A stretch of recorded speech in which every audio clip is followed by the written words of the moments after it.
Liquor scam కేసులో కవితకు మరో బిగ్ షాక్ తగిలింది.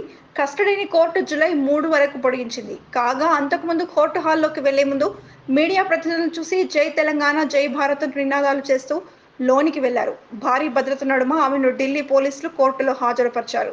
ప్రస్తుతం కవితకు సంబంధించిన ఈ వీడియో సోషల్ మీడియాలో వైరల్ అవుతోంది.